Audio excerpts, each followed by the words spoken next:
পুরো এলাকায় দুর্নীতি ও তার সাথে শাসক দলের প্রভাব ও নেতাদের যুক্ত থাকার বিষয়ে সরব হতেই বর্ধমান পৌরসভার পৌরপতি পরেশ চন্দ্র সরকারের কাছে প্রমাণ চেয়ে কারণ দর্শানোর চিঠি পাঠালো তৃণমূলের জেলা সভাপতি রবীন্দ্রনাথ চ্যাটার্জি।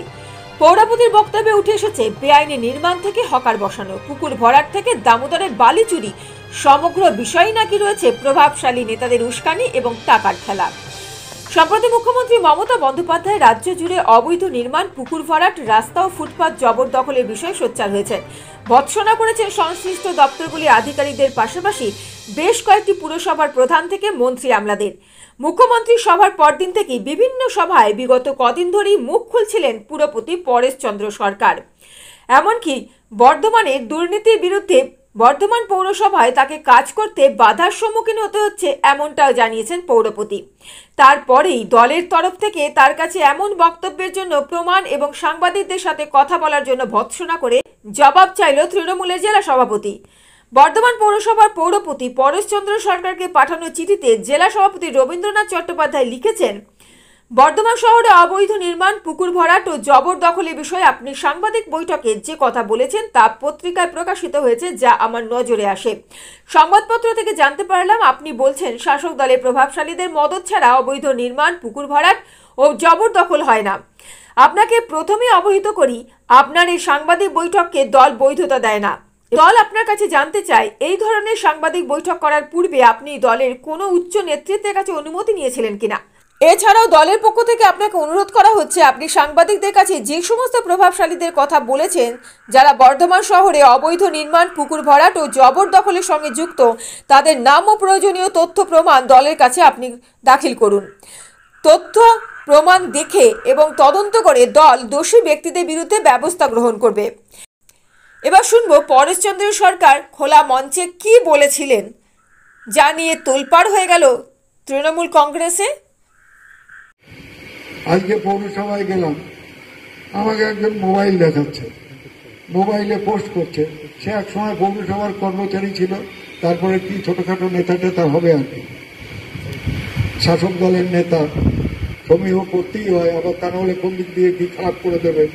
তা কি লিখেছে, পেনশন পাচ্ছে না সবাই, ব্যর্থ পৌর প্রশাসন, কন্ট্রাকচুয়াল কর্মীরা তাদের বেতন পাচ্ছে না, পাবে না, এসব অনেক কথা লিখেছে। তাহলে আমাদের হজম করতে হবে। কারণ কি, পরশুদিন তো পেনশনের ব্যবস্থা হয়েছে, নির্বাচনের জন্য এই 2.5 বছরে কখনো হয়নি। নির্বাচনের জন্য এমসিসি বিধি অনুযায়ী প্রক্রিয়া বন্ধ ছিল, 4 তারিখের পরে ওপেন করেছে, করে সবকিছু হয়ে গেছে। কালকে আমরা চিঠি পাবো, পরশু পেনশন দিয়ে দেবো, বেতন 1 তারিখেই হবে। আজকে সই করে ব্যবস্থাও করে দিয়েছি। আগাম বলে দিলাম, মনে হয় আর মাইনে দিতে পারবে না, মনে হয় আর পেনশন দিতে পারবে না।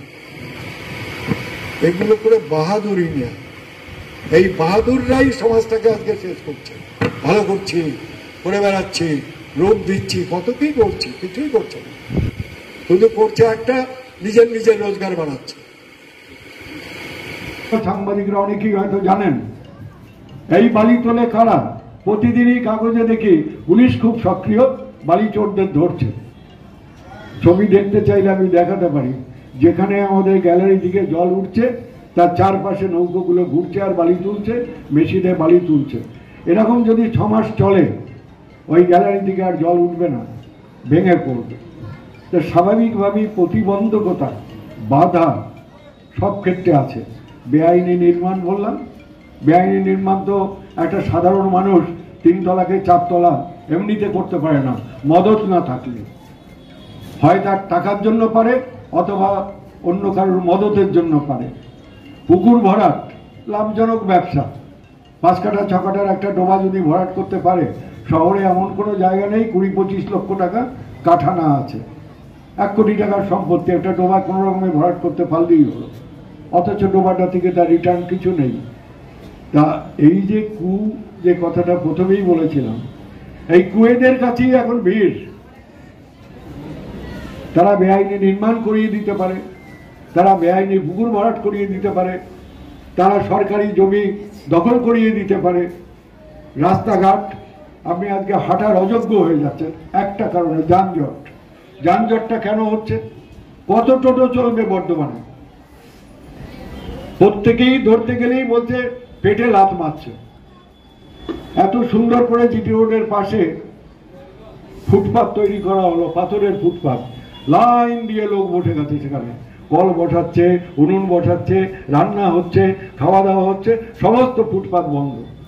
বিসি রোডের রাজবাড়ি অবধি যাবেন, 40 লক্ষ টাকা দিয়ে রেলিং করে দিলাম, কার্জন গেটে ঢুকেই ডান দিকে। রেলিংটা কেন করেছিলাম? যে রেলিং এর ওপারে ফুটপাথের ব্যবসায়ীরা থাকবে, রাস্তাটা পরিষ্কার থাকবে।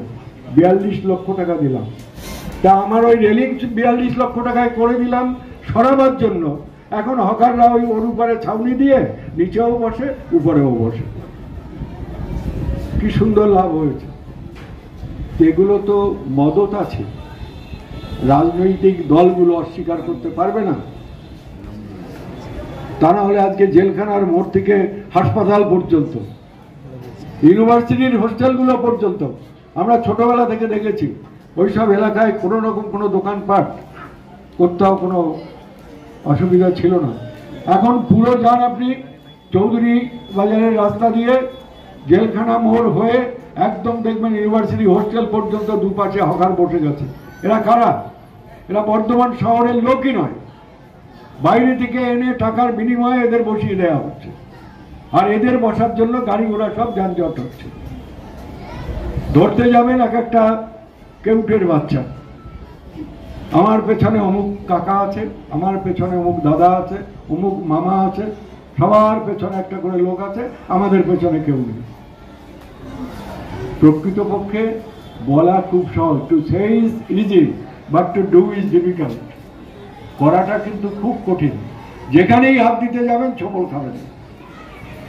এটা প্রতিক্রিয়াশীল শক্তি, কায়েমি স্বার্থ যেখানে কাজ করে। ছিল বাড়িটা G+4, দেখা গেল সে 5 তুলে ফেলেছে, একটা তলা বাড়িয়ে ফেলেছে, 5টা 6টা ফ্ল্যাট বেশি হয়ে গেল।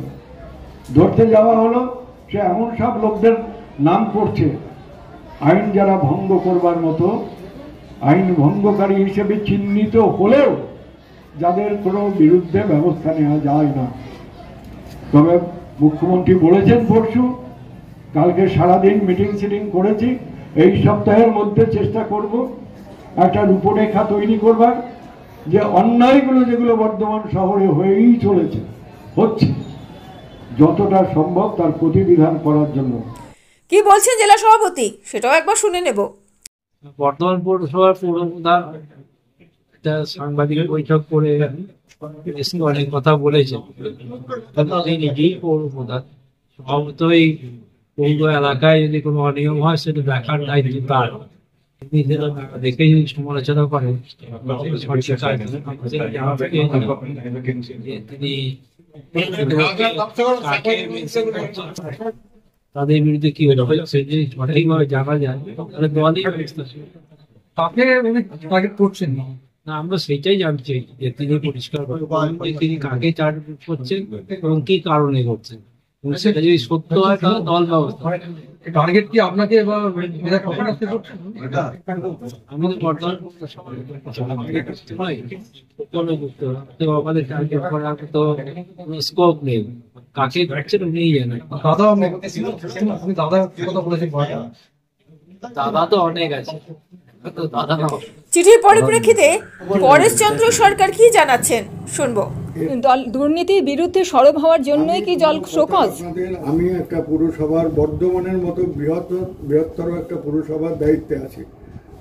আমার মাননীয় সভাপতি যে কোনো বিষয় যখন প্রয়োজন তখনই তিনি জানতে চাইতে পারেন, আমি তাকে জানাতে সেটা বাধ্য, এবং সেটা কি হবে কি না হবে, কি উত্তর কি প্রত্যুত্তর, সব বিষয়টাই আমি এটা দলের মধ্যেই কথা বলবো, দলকেই জানাবো। কোনো সাংবাদিক বৈঠক কখনোই আমি কোথাও করিনি। যে কোনো বিষয়ে যদি কোনো জায়গায় বিভ্রান্তিকর কিছু ঘটে, খবর কিছু থাকে, তিনি তো জানতে চাইতেই পারেন। তিনি যে জায়গা থেকে চেয়েছেন আমি তো দিতে বাধ্য। কাজেই আমি মনে করি আপনারা আমার প্রত্যেকেই ছোট ছোট ভাই বোন, আমি কোনো সাংবাদিক বৈঠক কোথাও করিনি, করি না, এবং ভবিষ্যতে সব বিষয়টা আপনারা আরও খোঁজ খবর নেন, পরিষ্কার হয়ে যাবে। আমি আপনাদের যথাসময়ে সব কিছু জানাবো। নট নাও কেন, যে আমার সভাপতির সঙ্গে যোগাযোগ না করে, উত্তর না দিয়ে, কথা না বলে আমি দলের বাইরে দলের কথা একটাও বলবো না। Bureau report, mobile news 19।